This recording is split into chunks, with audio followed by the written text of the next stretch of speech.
Hello, beautiful beings. Welcome back. Part 2 of radical changes and total paradigm shifts. So I want to clarify some things I said in part 1.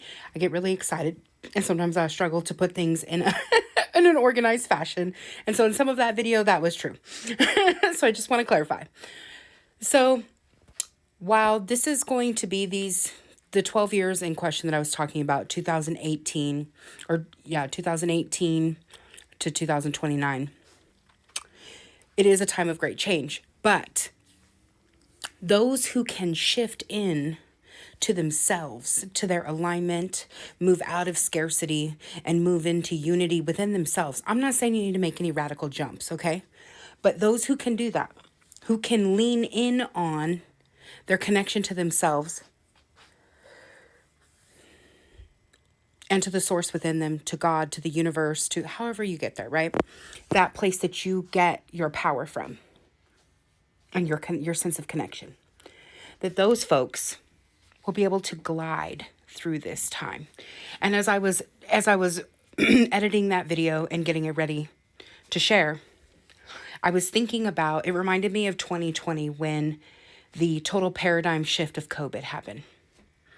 And I thought about how 2020 was a really tough year for many people, but 2020 and 2021 were some of my most successful years so far.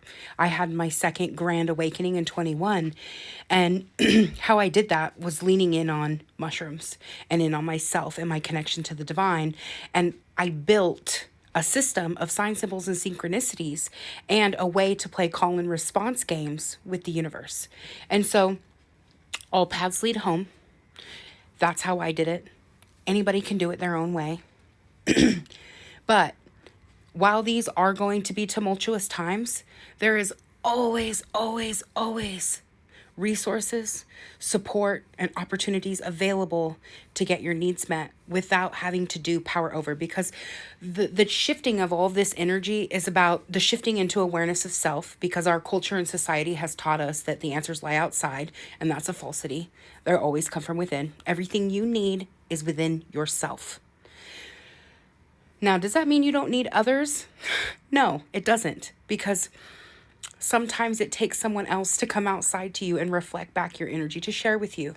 That doesn't also, it's a time to work together as a team to do power with rather than power over, because that is the paradigm shift, is moving out of these dynamics of power over, of power and control over each other, and moving into power with. We are infinite beings. We're highly intelligent, we're highly intuitive, and we're highly creative. We have the ability to create heaven on earth here now. And these systems falling are about aligning us in a new way to do power with. All these confirmation burps coming up. I was totally fine a minute ago. And as soon as I started making these videos, I just started getting all the burps. So through these shifts of working together and creating union with self, and then doing that and sharing that with others, because this is the other thing. There are many, many, many, many, many people who are awake, who are aware, and who are doing this, their version, their way, and they're completely accessible. And how do you access them? Well, I can tell you how I've accessed them. I started calling to people like me, people with qualities and characteristics that I enjoy, that line up really well with me. And so you can get really precise, which I have done, and it's worked pretty well for me. But also, I've been simple, and I said to Spirit, okay, Spirit, you know me best. Higher self, universe, God, however you get there. I kind of use all of that. I kind of, any and every one of those things worth to the all that is, to my higher self, to my spirit guides, my power, my spirit teams, my helper beings. You know me. You know who I am. You know what I like. You know how I like to receive information. You know what really works for me. And you know how to bring me things in a way that I can receive it. Bring it to me. So that's, for me, the first step, right? And then as I started to work with that energy, I started to get more precise about it. I said, okay, Spirit, you know I love a good communicator. I love somebody who can handle the truth, but who doesn't use truth as a weapon or a poison, but rather as something that can heal and to love people with. So that was one of the ways I got a little more precise. Another ways is, okay, universe, I love me some fairy energy. I got really strong fairy energy within me. And will you bring me folks who just want to collaborate and who want to play and who want to celebrate? Okay. That's another way. Even another way I did it was Spirit started bringing me animal totems. And so I said, okay, Spirit, I love me a cat person. And I love flamingos and I love chickens. And if you will look to the qualities and characteristics of these animals, you will see that people embody them all the time. And I started calling to particular groups of people based on animal qualities and characteristics, like the goat, right? Greatest of all time, but also the mountain goat, who can stand on the tiniest rock on the side of a hill or a side of a rock cliff and be standing there like a rock star and making its way all the way along, right? Those people got endurance and strength and ingenuity. I love me some folks like that, okay? And then, universe, I want to dance with people who are in their spiritual awareness, that are emotionally mature in a way that they know themselves and they know what they offer and they know what they have, but they're humble.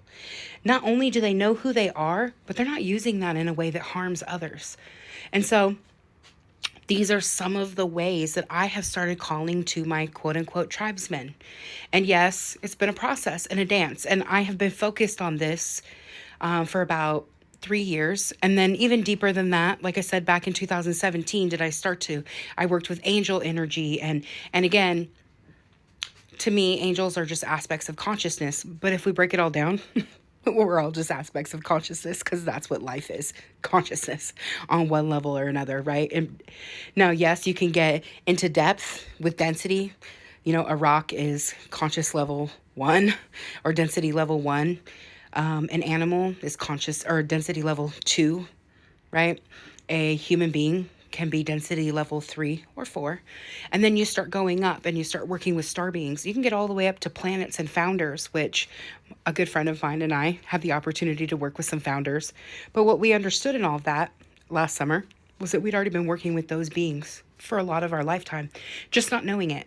Aspects of consciousness. And so you can call to these beings and these helpers to support you through the shifts, and they'll just line you up. You don't have to know the path, because Spirit will just bring it to you. It'll be like, bam, there's the path. It's all covered and sparkly, and you just feel the desire to go down that sparkly path with all those sparkly rocks over there. And then boom, you meet somebody who's got the resources or the skills or the support that you need.